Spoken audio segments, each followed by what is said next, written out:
Hello tuan-tuan dan puan-puan, terima kasih dan selamat datang ke YouTube channel Wen Raymond. Hari itu Wen ada post sebuah video cerita kisah seram di Unimas dan mendapat sambutan yang memberangsangkan 90,000 views untuk satu video. It is such a awesome feeling lah, aku rasa masa tu. So hari ini Wen juga akan ceritakan kisah seram di Unimas sekali lagi. Dan tidak lupa selamat datang juga kepada adik-adik yang baru masuk ke alam universiti ataupun masuk kembali lagi ke universiti. Selamat datang kepada anda semua. Ya, hari ini Wen akan ceritakan kisah seram di Unimas. So, without any further ado, let's roll the intro. Kredit kepada Arkip Angker Negara. Tajuk cerita seram pada hari ini adalah Kisah Seram di Unimas. Nukilan oleh Syauqi Afrah Ismail. Kita mulakan cerita ini. Nama saya Syauqi Afrah bin Ismail. Saya terpanggil untuk berkongsi sebuah kisah seram yang pernah diceritakan oleh seorang sahabat sewaktu menuntut di Unimas. Entah macam mana aku nak mulakan cerita ini, tapi sebelum aku menulis lebih panjang, lagi suka aku nak ingatkan engkau, terutama student Unimas, tak payahlah nak takut sangat. Jadikan cerita ini sebagai satu perkongsian dan buat hilang bosan masa kau tengah study week tu. Tu pun kalau kau study lah. Hahaha, dia katakan. Kisah ini berlaku masa aku di tahun 2015. Kalau tak silap akulah, cerita ini dialami oleh seorang brother yang buat servis sewa kereta. Dari penceritaan, pertanyaan dia dan riak wajah dia masa tu, aku tak rasa dia ni menipu. Aku masa tu boleh dikatakan selalu jugalah sewa kereta dengan brother ni, sebab servis dia memang tip top. Kereta pun lawa je, bersih. By the way, sebelum aku terlupa, brother ni bukanlah student Unimas, tapi dia student UiTM Samarahan. Jadi satu hari tu, macam biasa, aku ada hal lah nak kena settle. So aku decide nak sewa kereta dengan si dia. Sampai masa yang ditetapkan, dia bawa lah ambil kereta dekat Kolej Bunga Raya BRC dan hantar dia dulu ke rumah sewa dia di dekat Desa Ilmu. Masa on the way tu, kami guna je jalan timur menuju ke pintu belakang Unimas yang bersebelahan dengan Kolej Kenanga. Budak Unimas ni, dia tahulah landmark yang aku cerita ni. Jadi tengah syok borak kosong dengan dia, kami pun sampailah dekat jambatan. Sebelum makmal luar tu, dia senyap. Sampai betul-betul dekat makmal luar tu, dia tanya pada aku, "Ki, ini bangunan apa?" Aku pun jawab, "Oh, ini bangunan makmal luar tempat student science buat kajian dorang." "Oh, seram sial aku tengok bangunan ni." "Biasa bro, bangunan ni terletak jauh.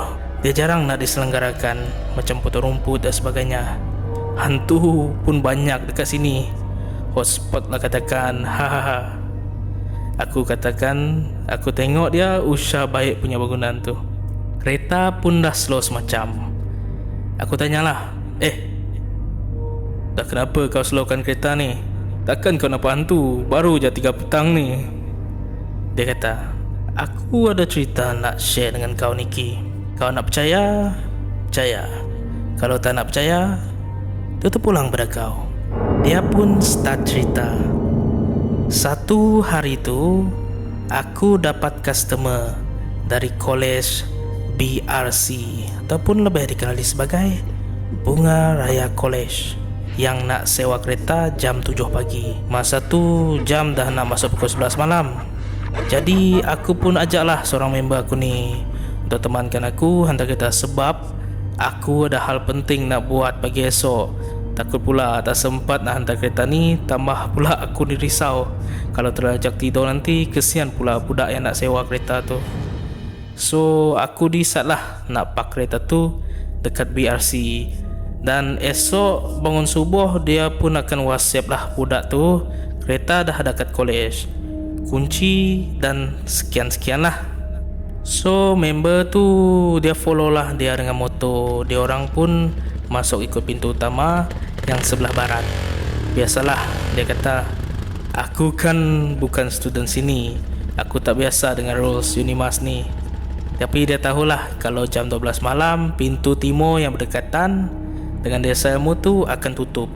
That's why kalau malam tu dia cepat-cepat nak hantar kereta dan balik dengan motor dengan kawan dia ikut jalan timur. Aku tanyalah dia, kau tak kena serah IC ke dekat pos barat tu? Kebetulan malam tu guard yang jaga pos tu dah selalu tengok dia keluar masuk, jadi dia biarkan je lah dia masuk. Selepas aku dah parking siap-siap, aku pun gerak lah nak balik dengan member aku.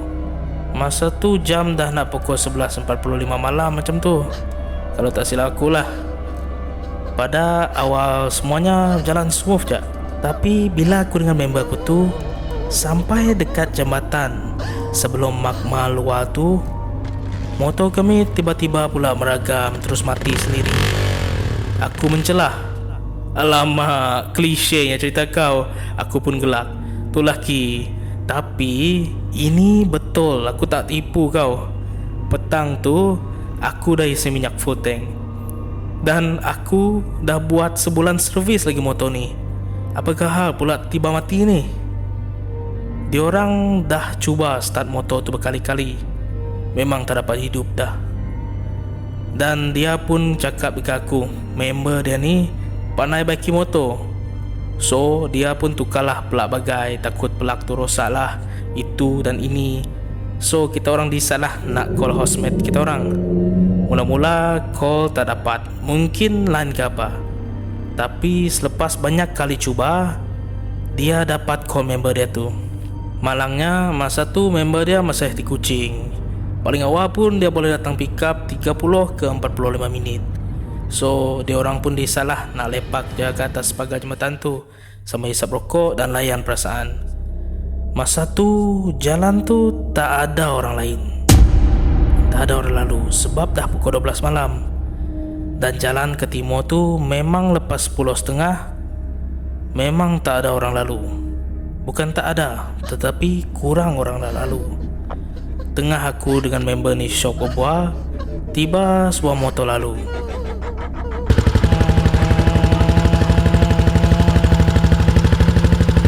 Sound effect dia bonceng slow aja.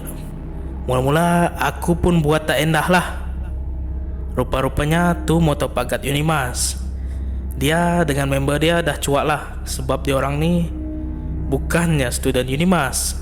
Dia orang terus buang rokok ke dalam sungai dan buat relax je. Gatu tengok je kita orang sambil-sambil usah motor. Tapi Gatu tak stop depan kita orang. Kot-kot lah dia nak tanya apa masalah ke, kau ni student Unimas ke apakah. So dia orang lega lah. Tapi rupanya Gatu berhenti kat depan selepas jembatan tu. Gatu jerit panggil aku dengan member aku, "Adik, mari sini.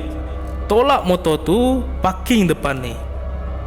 Kita orang pun tak tunggu lama, terus pergi dekat Gatu dan buat apalah yang dia suruh. Lepas tu aku pun explain lah, aku ni student UiTM Samarahan, buat bisnes sewa kereta, hantar kat student BRC, bla bla bla bla. Aku pun yalah goreng lah apa yang nak cakap kat situ. So Gatu pun dengar lah sambil mata dok tengok balik ke arah jembatan tu. Dia cakap, "Macam ni lah, korang mari ikut pakcik, kita bonceng motor ni bertiga ke pos kat timur." Jadi aku pun cuak, ni mesti nak kena sekolahkan aku ni. Aduh, tapi kita orang ikut je lah kan. Lepas kunci motor tu, ambil helmet, kami pun gerak. Sampai kat pos tu, kami pun call lah member, suruh ambil aku kat situ, jangan masuk ke dalam minimas.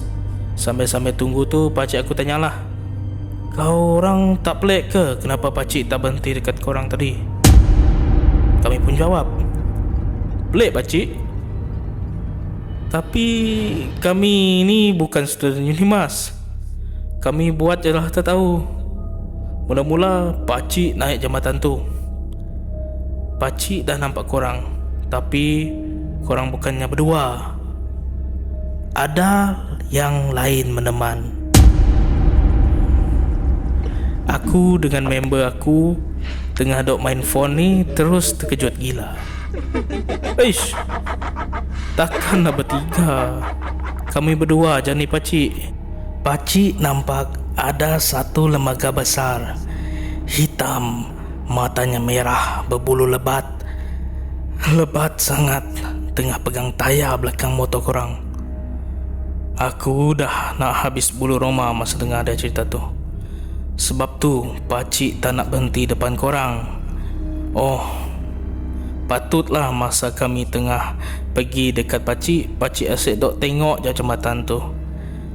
Pakcik nampak dia tengah berdiri dan renung je dekat pakcik, macam marah sebab pakcik tolong korang. Aku dengan member aku dah tak ada bulu nak naik kuih-kuih, rasa nak rebah masa dengar cerita pakcik tu. So pakcik tu pun cakap berbaik, balik ni jangan terus masuk rumah, pergi je ke mana-mana dulu, singgah mana-mana dulu. Balik tu kalau boleh mandi bersihkan diri. Jadi itulah saja yang aku nak ceritakan. Cerita dia sampai situ saja. Kalau dia tipu, tipulah. Tapi dari gaya dia bercerita tu, aku tak nampak yang dia ni berbohong. Okey, itulah tadi cerita daripada Arkib Angka Negara, nukilan oleh Syauqi Afrah Ismail. Terima kasih kredit kepada mereka. Dan aku ketika itu aku menuntut di salah sebuah universiti berdekatan juga dengan Unimas. Ya, kalau korang tahulah. Dan ketika itu juga 2015 ada juga saya mendengar kisah-kisah macam ni berlaku ketika itu.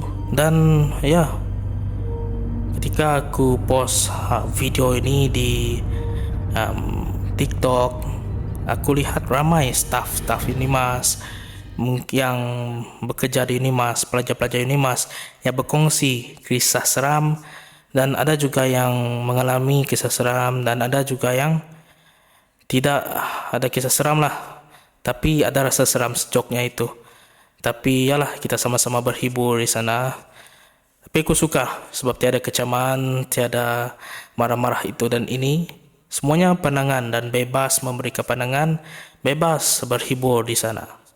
So, itu saja dari kata untuk Wen. Itu saja untuk Seram Gila Lah hari Khamis. Akan ada sentiasa kisah seram lepas ni ya.